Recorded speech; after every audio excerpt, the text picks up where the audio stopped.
Hungry Mutt Productions presents Mean City by Nathan L.W. Hughes.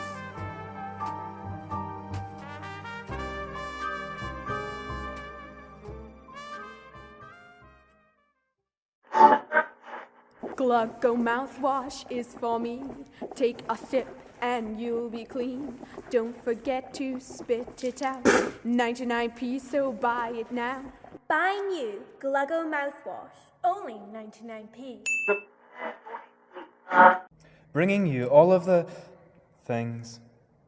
Comedy, classical, chats. Radio Skyline. The local police are still investigating the cause of the casino blaze, now believed to have claimed at least 9 lives.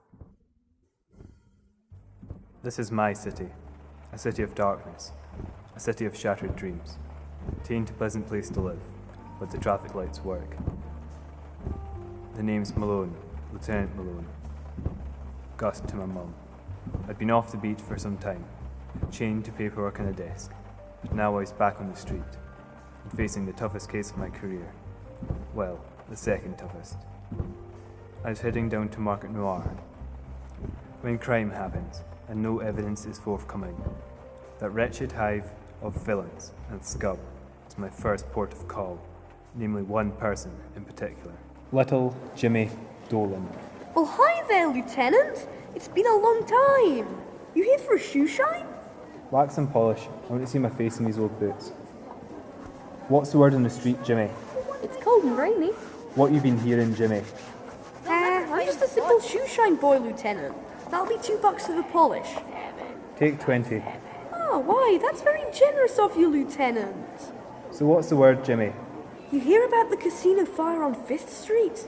It's all that's on the news. We've got officers pouring over the scene. You picked up old man Tezio? He's a master criminal, Jimmy. We've been looking to pin something on him for years.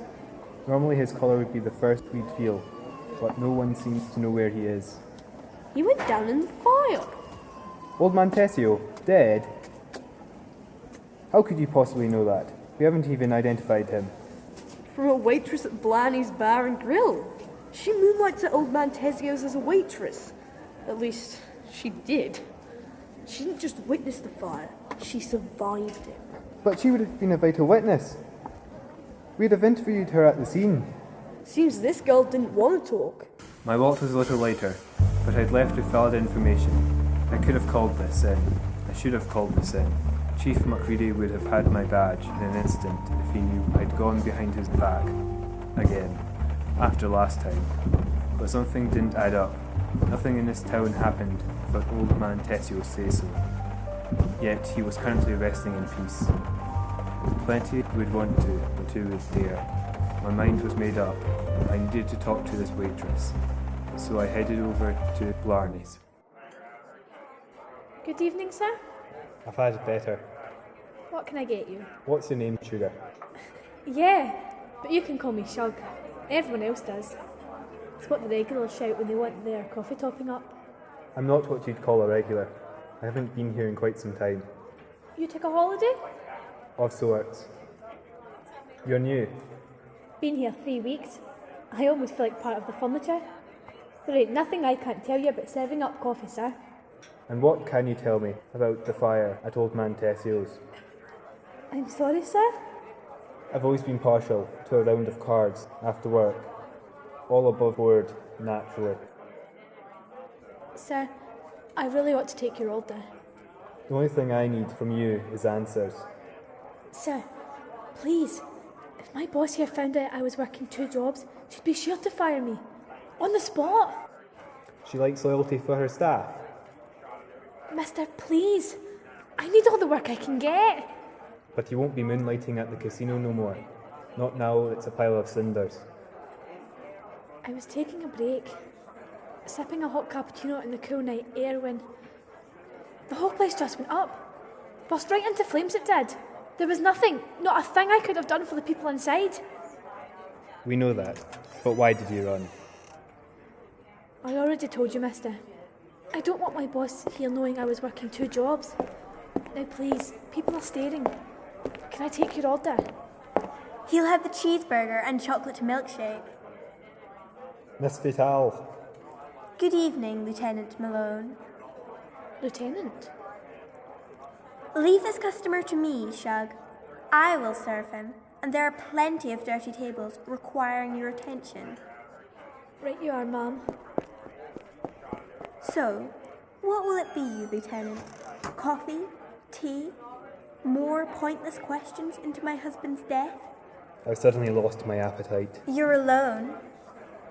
I work alone now. What happened to that spotty squirt of a man? The junior detective that never left your side? I said I work alone. Completely? Does your chief know that you're here?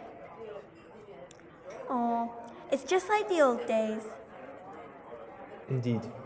4 big, separate fatal fires in as many months. All started deliberately and targeting organised criminals. 4 of the biggest gangsters in the city. Ash. All seems a little too tidy to me. A little too convenient. Oh, Lieutenant, there was nothing convenient about my husband's death. Do you know how many forms I had to fill in? Enough to claim on his life insurance. If only it were that easy. The insurers wouldn't pay up. I got nothing. Nothing at all. Why do you think I'm still managing this dump? I warned him time and time again about those illegal gambling dens, fire traps, all of them. Especially if someone had reason to start a fire. Miss Vital. Especially. But you and your boys in blue seem no closer to catching the firebug sweeping this city than when you first knocked upon my door. Miss? Yes, Shug. What is it? May I take a 5-minute break? I need to make a phone call. If you must. How very generous of you. You'll find I'm a model employer. I have nothing to hide. Vital was a slippery customer, and even if she wasn't directly involved in fires, she knew something. But I couldn't risk putting Shug in the firing line, or blowing her cover, so I returned to the station to help process those who'd been picked up. I'd been away, but nothing ever changed in the interview room. Every night a clone of the last. The same crimes, the same faces, the same long line of punks, pickpockets and thieves. I know nothing about no fires. I only spray paint things. Buildings, bars, and police cars. I want to see my lawyer. And no, I'm not going to pick their pockets this time. I never burn anywhere down. There'd be nothing left to steal. Not a sausage. Either they really did know nothing, or they were too scared to speak. But that wouldn't be the end of my problems. Malone! My office! Now! It was time for an audience with Chief Macready. You deliberately disobey orders. You go behind my back again and interview suspects without my say-so. Chief, I had a hunch. Oh, you had a hunch? And what happened last time you followed your hunch? You messed up and your partner ended up dead. I can't stick my neck out for you this time, Malone. So I'm off the case. You're off the force! You are suspended from duty as of now. I'd lost it all, my gun, my badge, and any shred of respect my colleagues had left for me. All I could do now was drown my sorrows in blarneys, and wish I were somewhere else instead. Shug, are you ever off that phone? There's work to do, so get out there and do it. Sorry, Mum. Yes, Mum. Also, you're closing tonight. I have to be somewhere. But, Mum, so do I. If you want to keep your job, your wages, and a roof over your head, I suggest you do as I say. Hello, sir. Lieutenant. What can I get you? Double espresso and make it a large. I've had it hard today, but does that Miss Vital ever give you a break? Are you really so desperate you have to work for her? I'm afraid so. Where is she going anyway? I shouldn't. I overheard her on the phone. She's meeting someone at warehouse NG24, down by the docks. NG24. That's where they store the dynamite. I knew it. Vitel's the fire starter. Shug, stay here, and if I'm not back within an hour, call the police. I drove into the night alone, but it felt as though 1,000 eyes were watching me. I switched on the wireless, always company and comfort for a lonely journey, but the airways offered me no respite either. Radio Skyline! Bringing you live chat, debate, and the latest news. Chat time! We have Buck on line 1. As prophesied, this is the end of days, the fall of morality and order. Our city, the first to crumble into the sewer of crime and criminality. Liv on line 2. We don't trust the lawmen. They're in the pockets of the politicians, conniving, corrupt, neither fit for purpose. And a call for calm from a very own Chief McCready on line 3. We advise strongly against vigilante action. The city is under our jurisdiction. We urge all citizens keep calm and carry on. Radio Skyline. Chat time. Keeping you right up to date. It is time for the citizens to rise. The police have no visibility and no control. Stay safe out there. I had no radio to call him back up, and nothing to defend myself, nothing but my calm, persuasive nature. But if that failed, I was certainly doomed. I could make out a figure, a woman, tied to a chair and gagged. It could only be Shug. How had Fatal gotten to her so quick? Things were much worse now. They could use her against me. Shug, don't panic. It's me, Gus. Come out, Vital. The game's up, you twisted fire starter. It's me, you idiot. I got close enough to see. It was actually Miss Vital who was tied to the chair.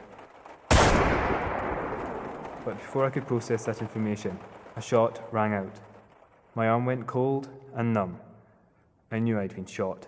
By. Chief McCready, thank the stars you're here. I assumed my boss had gotten here before me and had made a mistake. You meddling fool! You just couldn't leave it alone, could you? I didn't want to kill you, but now I don't have any choice. You set the fires. With a little help from my friend. Hello, Lieutenant. Shug. But Miss Vital. She was on to us, and so were you. So I figured it best to kill two birds with one stone. But you're my chief. You taught me everything I know. I looked up to you. You were the best law enforcer the city has ever known. Exactly. I put in too many hours and took home too little pay, whilst all the lowlifes and criminals were making it rich. Well, no more. I want what they have. I want the wealth, the retirement fund. I want their slice of the pie. Chief McCready set up a suitcase that had an ominous tick. I'm sorry it had to end like this, Malone, but it'll be quick. By the time this bomb explodes, I will be far away with all the money I've plundered, and my ambition doesn't stop there. Next stop, City Hall. Tick, tick, tick. We? What? We will be far away? Don't you mean you and me? Your assistant in all of this? Oh, yeah. Whatever. Load the car. And off they drove, leaving me and Miss Vital to our fate. My body felt light and my head hazy. Untie me, you idiot! I haven't got the strength. I've just been shot. I knew the chief was involved in my husband's murder and spent all his time trapping him for nothing. What's happened? The bomb. It hasn't gone off. McCready's car. Shug must have realised that she'd been used, that Chief McCready had no intention of sharing his fortune, and switched our bomb for a dud. They found McCready everywhere. Everywhere. But of Shug there was no trace. I guess she decided to move on. Meanwhile, Lieutenant Gus Malone is being hailed as hero of the hour, having thwarted the crooked chief and potentially saving dozens of lives. Can we kill the radio, Doc? Just think what this will do for your career. You could have it all, the top job, fame, riches, and you'll definitely need help writing the book. I can sort that. And who do you want to play you in the movie? You'll get to meet the mayor, the president, the queen. All I want now, my dear, is a cheeseburger and a chocolate milkshake, and make it a double.